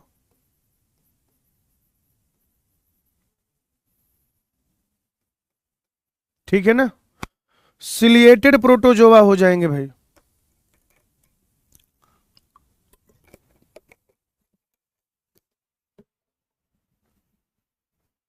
थोड़ा सा करेक्शन था, हालांकि मैंने हटा दिया उसको। पश्माभी प्रोटोजोआ है वो हिंदी की वजह से। पश्माभी प्रोटोजोआ जो है सिलिएटेड प्रोटोजोआ, कह रहे ये जलीय है, जलीय और अत्यंत सक्रिय गति करने वाले हैं। अत्यंत सक्रिय गति करने वाले, अत्यंत सक्रिय गति करने वाले। और ये इतना सक्रिय गति क्यों कर पा रहे हैं? क्योंकि इनमें हजारों पश्माभ यानी कि हजारों सिलिया उपस्थित है भाई। हजारों पश्माभिया, हजारों सिलिया यहां पर उपस्थित है। अगर आप कुछ ऐसे डायग्राम इनका बनाना चाहें,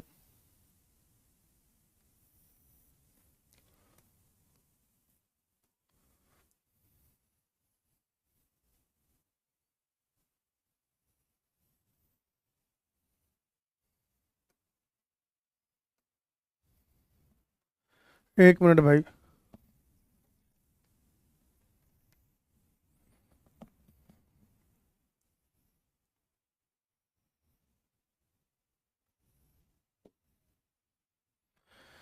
ये इसमें देखो अब इतने बहुत सारे सिलिया प्रेजेंट हैं।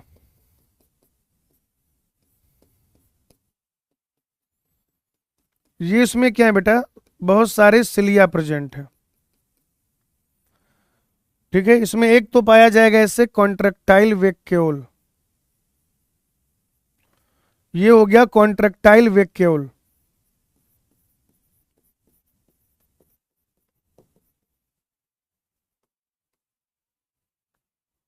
Contractile vacuole. इसके अलावा बेटा इसमें दो केंद्रक पाए जाते हैं,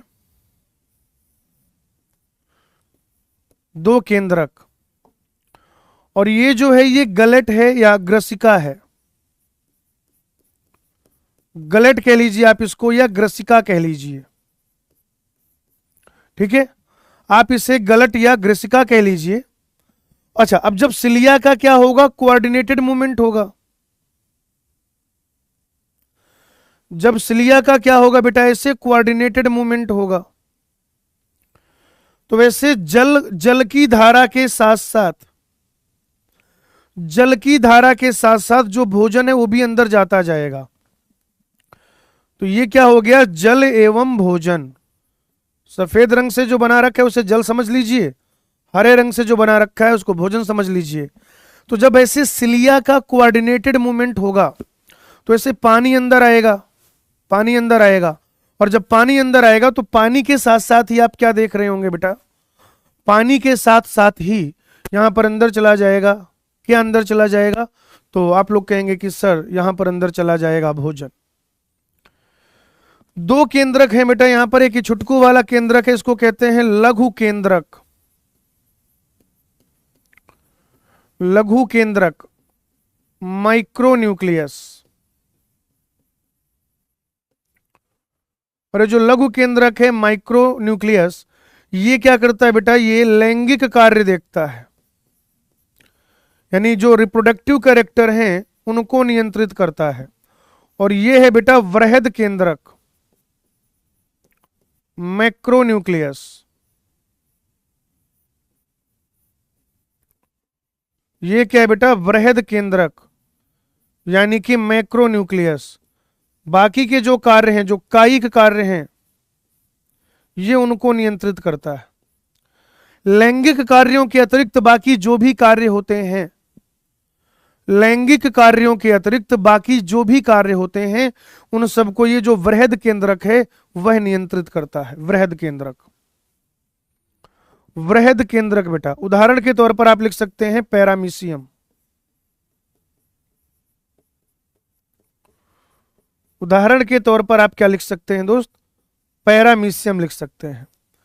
तो जलीय है, अत्यंत सक्रिय रूप से गति करने वाला होता है, अत्यंत सक्रिय रूप से। क्यों, क्योंकि इसमें हजारों पछमाभ है, हजारों की संख्या में सिलिया उपस्थित है बेटा। एक ग्रसिका या गुहिका या आप कह सकते हैं गलेट होता है, तो जब इस सिलिया का मूवमेंट होता है तो पानी अंदर जाता है, उसी के साथ भोजन अंदर जाता है। उदाहरण है पैरामीशियम। दो केंद्रक पाए जाते हैं, ये खास बात है, याद रखिएगा। छोटा वाला केंद्रक केवल और केवल लैंगिक कार्यों को नियंत्रित करता है। लैंगिक कार्यों के अतिरिक्त जो कुछ भी है उसको जो वृहद केंद्रक होता है वो नियंत्रित करता है, वृहद केंद्रक। और प्रोटोजोआ में आखिरी चीज पढ़ेंगे बेटा, कसाभी प्रोटोजोआ। कसाभी प्रोटोजोआ यानी कि फ्लैजिलेटेड प्रोटोजोवन।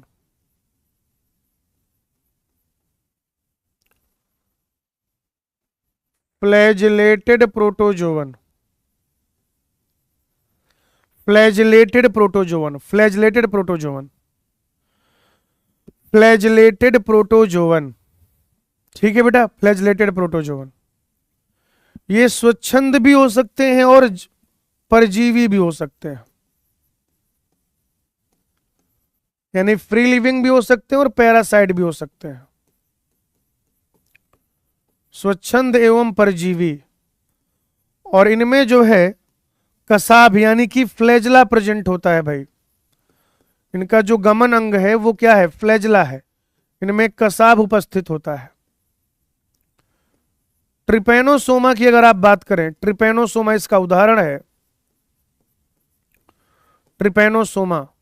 और ट्रिपेनोसोमा से एक बीमारी फैलती है जिसे कहते हैं निद्रालु व्याधि।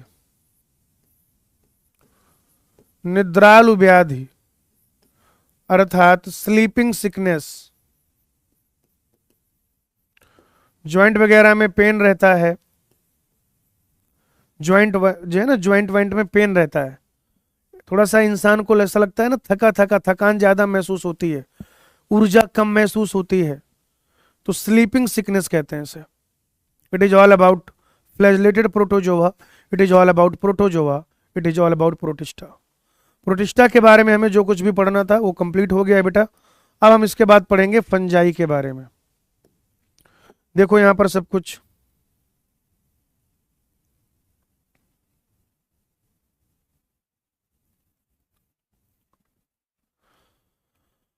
क्राइसोफाइट हमने कल पढ़ लिया था। ये रहा बेटा डाइनोफ्लैजलेट, अवपंक कवक, प्रोटोजोआ, उसमें स्पोरोजोआ, अमीबी प्रोटोजोआ, पचमाभी प्रोटोजोआ और कसाभी प्रोटोजोआ। ठीक है ना। आ जाओ, अब पढ़ते हैं फंजाई जगत।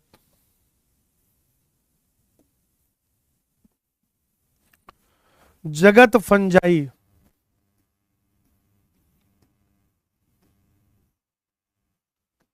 यानी कि फफूंद। फफूंद भाई, फफूंद कहते नहीं, खाने में फफूंद लग गई है, अचार में फफूंद लग गया है, तो उसी फफूंद के बारे में पढ़ रहे हैं बेटा, कवक या फंजाई के बारे में। फफूंद जो होता है, फफूंद, फफूंद, फफूंद के बारे में पढ़ रहे हैं बेटा। फंजाई के अध्ययन को कहा जाता है माइकोलॉजी। फंजाई के अध्ययन को कहा जाता है माइकोलॉजी, कवक विज्ञान। कवक विज्ञान या माइकोलॉजी कहा जाता है। इसमें जो फंजाई में कोशिका भित्ति होती है, कोशिका भित्ति बेटा, वो काइटिन की बनी होती है, काइटिन की। फंजाई में काइटिन की बनी हुई कोशिका भित्ति होती है। अपवाद आप याद रखिएगा, ऊमाइसिटीज। ऊमाइसिटीज में, ऊमाइसिटीज फंजाई जो होता है उसमें सेलुलोज का बना हुआ सेल वॉल है। याद रख लेना बेटा, कोई बहुत बड़ी बात नहीं है लेकिन याद रख लेना। ठीक है। फंजाई के अध्ययन को क्या कहते हैं, माइकोलॉजी कहते हैं। इनमें सेल वॉल पाया जाता है, काइटिन का बना हुआ सेल वॉल पाया जाता है, काइटिन का बना हुआ सेल वॉल पाया जाता है, काइटिन का बना हुआ। अपवाद स्वरूप आप यह भी याद रखिए कि जो ऊमाइसिटीज होते हैं, एक्चुअली आपको नहीं पढ़ाया जाता, फाइकोमाइसिटीज को वर्गीकृत करते हैं जाइगोमाइसिटीज और ऊमाइसिटीज में। फाइकोमाइसिटीज को वर्गीकृत किया जाता है ऊमाइसिटीज और जाइगोमाइसिटीज में। तो बच्चों जो ये ऊमाइसिटीज होते हैं, इन ऊमाइसिटीज में सेलुलोज का बना हुआ सेल वॉल पाया जाता है। बाकी इनमें क्या है, क्लोरोफिल अनुपस्थित होता है। क्लोरोफिल जो है वो अनुपस्थित है, अनुपस्थित। ये सारे के सारे परपोषी होते हैं, भयंकर वाले परपोषी। आवास की अगर आप बात करें, इन्हें कोई दिक्कत नहीं, कहीं पे भी रह लेते हैं। जल, हवा, मिट्टी,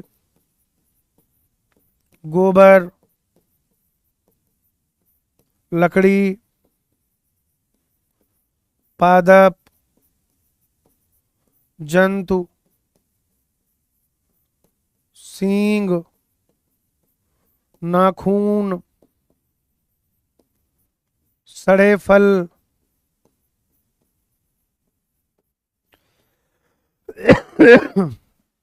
दे are cosmopolitan in nature, they present everywhere. रोटी रख दो खुले में, 2 दिन बाद उसमें भी लग जाएंगे। ब्रेड रख दो तो एक ही दिन में लग जाएंगे।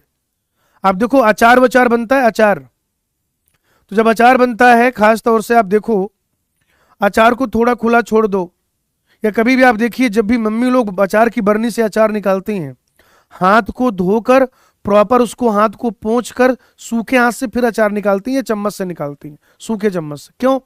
उसमें पानी वानी ना रह जाए, कोई फंगस ना चला जाए। फिर आप देखो ना अचार की बरनी में ऊपर वो रुई जैसा हो जाता है, रुई रुई रुई रुई रुई जैसा, है ना। सिर्फ आपकी नाभि में थोड़ी रुई बनती है, वो फंगस जो है, फफूंद जो ग्रो करता है, उसकी वजह से रुई रुई जैसा हो जाता है। क्या वो फफूंद ही तो है। फल रखे रहते उसमें देखिए लग जाता है। रोटी है, ब्रेड, ब्रेड में तो बहुत जल्दी देखने को मिलता है। तो ये भाई जो है आपको हर जगह दिख जाएंगे। फंजाई जो है वो कुछ तंतुमयी संरचनाओं का बना होता है, ठीक है ना। अच्छा, दे वांट टू या they prefer to grow, they prefer to grow in hot and humid place.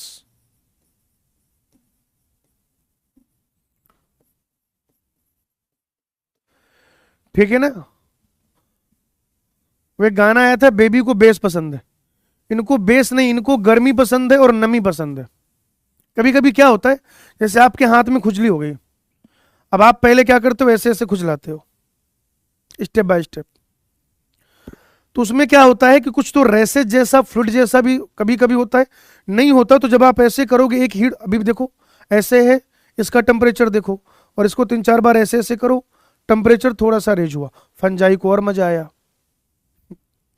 Microscopic fungi है, वो और ग्रो करती है।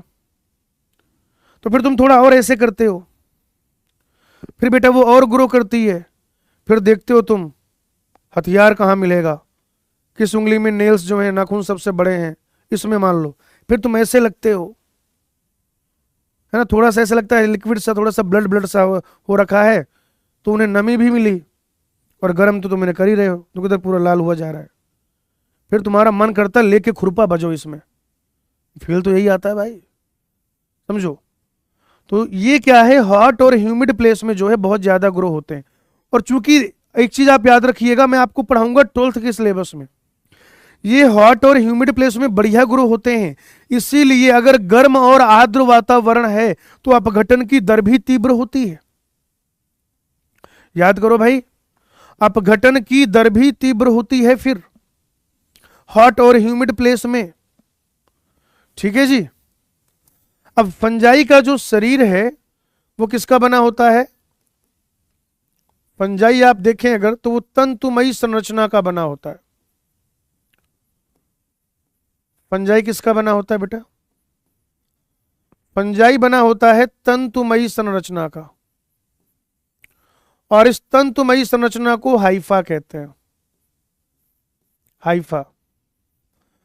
और हाइफा का जो नेटवर्क होता है, नेटवर्क, हाइफा का जो नेटवर्क होता है, उस नेटवर्क को कहा जाता है कवक जाल या माइसेलियम। बताओ भाई, हाइफा का जो नेटवर्क है उसे क्या कह दिया जाता है? कवक जाल या माइसेलियम कह दिया जाता है। जैसे ये एक तंतुमयी संरचना है तो इसको क्या कह देंगे? हाइफा कह देंगे। कैसा भी हो सकता है ये हाइफा, लेकिन अगर आप देखें कि ये पूरा हाइफा का ऐसे नेटवर्क है भाई,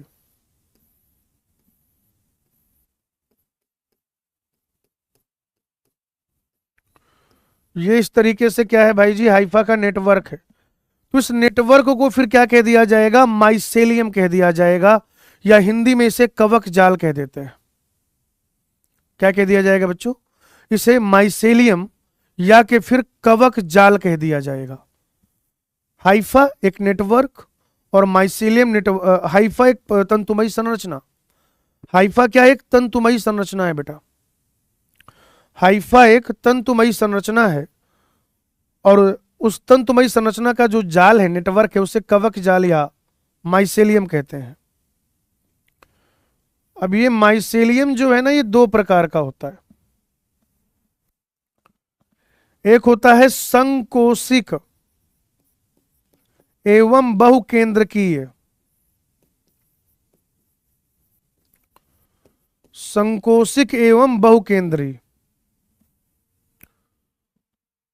और दूसरा होता है बेटा एक केंद्रीय, या आप कह सकते हैं सेप्टेट। सेप्टेट, सेप्टेट व शाखित। अगर ये कुछ इस तरीके से है हिसाब किताब कि जो संकोशिक यानी कि सीनोसिटिक भाई जी, सीनोसिटिक यानी केंद्रक का विभाजन तो हो रहा है, केंद्रक का विभाजन तो हो रहा है, लेकिन साइटोप्लाज्म का विभाजन नहीं हो रहा। केंद्रक का विभाजन तो हो रहा है, लेकिन साइटोप्लाज्म का विभाजन नहीं हो रहा। तो जब भी केंद्रक का विभाजन होता है लेकिन साइटोप्लाज्म का विभाजन नहीं होता, केंद्रक का विभाजन तो होता है लेकिन साइटोप्लाज्म का विभाजन नहीं होता, सेल डिवीजन वाले चैप्टर में पढ़ाया था, संकोशिक बनता है इस तरीके का। बीच में कोई क्या है सेप्टा, इस तरीके से कोई सेप्टा जो है वो क्या है यहां प्रेजेंट नहीं है। तो आप कहेंगे सेप्टा यानी कि क्रॉस वॉल जो है वो अब्सेंट है। सेप्टा या क्रॉस वॉल क्या है, अब्सेंट है ना। पट जो है अनुपस्थित है, हिंदी में क्या कह देंगे, पट अनुपस्थित है। तो ये जो संकोशिक या बहुकेंद्रीय होती है इसको कहते हैं अपपटीय, जिसमें पट अनुपस्थित है उसको कहते हैं अपपटीय। और बेटा ये जो है सेप्टेट जिसमें पट उपस्थित होता है इसको कहते हैं पटीय। तो इसमें क्रॉस वॉल यानी कि सेप्टा यानी कि पट अनुपस्थित है, तो जब पट अनुपस्थित है तो ये संकोशिक रहेगा, बहुकेंद्र की रहेगा। उदाहरण के तौर पर आप देख लीजिए फाइकोमाइसेटेज, फाइकोमाइसेटेज, फाइकोमाइसेटेज बेटा, फाइकोमाइसेटेज। अब पट जो है उपस्थित है, पट क्या है बेटा, उपस्थित है। तो इसमें क्या क्या होता है, पट दो तरीके के होते हैं। एक होते हैं सरल छिद्रित पट, एक होते हैं बेटा सरल छिद्रित पट, और एक होता है डॉलिपोर, डॉलिपोर पट। जैसे मान लीजिए कि ये हाइफा है, ये क्या बेटा हाइफा। अब इसमें क्या रहेगा, ऐसे पट उपस्थित रहेंगे, पट। लेकिन क्या होता है बच्चों कि अब इसमें प्लाज्मोडेस्मेटा तो होता नहीं है, इसमें जो है प्लाज्मोडेस्मेटा तो होता नहीं है। तो एक कोशिका से दूसरे कोशिका में आवागमन हो सके इसके लिए पट में क्या होता है, छिद्र उपस्थित होता है। पट में क्या उपस्थित होता है, छिद्र उपस्थित होता है। और आप देख रहे हैं कि ये एकदम सिंपल पोर हैं, ये जो पोर हमने यहां पर बना रखे हैं ये एकदम सिंपल साधारण पोर हैं, इनको सरल छिद्रित पट कहा जाता है। और ये आपको देखने को मिलेगा मुख्यतया एस्कोमाइसिटीज और बेसिडियो एस्कोमाइसिटीज और ड्यूटेरोमाइसिटीज में, एस्कोमाइसिटीज और ड्यूटेरोमाइसिटीज में, वहां पर ये देखने को आपको मिलेगा कि पट उपस्थित है और उस पट में क्या एकदम सिंपल पोर है, सिंपल पोर। डॉलीपोर पट में क्या होता है कि जैसे मान लो बेटा ये इस तरीके से आपका हाइफा है, हाइफा इस तरीके से। तो जहां पर बेटा ये पट उपस्थित होता है इनमें आप देखेंगे कि कुछ ये ढोलक जैसी संरचना है भाई, यहां पर ये कुछ कुछ ये क्या है, थोड़ा सा ढोलक जैसी संरचना है भाई।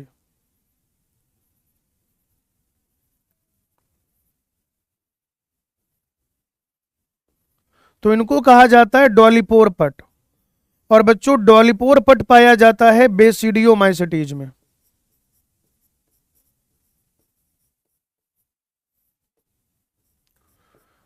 बेसिडियोमाइसिटीज में पाया जाता है बेटा, ये आपका क्या पाया जाता है, डॉलिपोर पट पाया जाता है। तो ये कुछ थोड़ा सा इंट्रोडक्शन वाला जो पार्ट है फंजाई का हमने पढ़ा, आप इसको फटाफट से देख लीजिए। और फिर उसके बाद जो है मैं आपके लिए होमवर्क लिख देता हूं।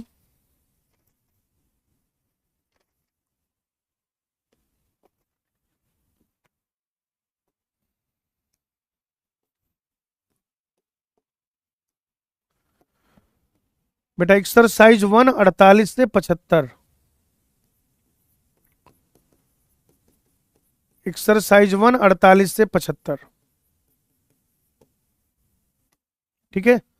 बाकी हंसते रहिए, मुस्कुराते रहिए, पढ़ते रहिए, लिखते रहिए, लेक्चर रिवाइज करते रहिए, डीपीपी सॉल्व करते रहिए, एनसीईआरटी रीडिंग करते रहिए। आपका ध्यान अपने लक्ष्य पर बनाए रखिए, खुद पर यकीन रखिए और हमेशा ध्यान रखिए जब तक फोड़ेंगे नहीं तब तक छोड़ेंगे नहीं।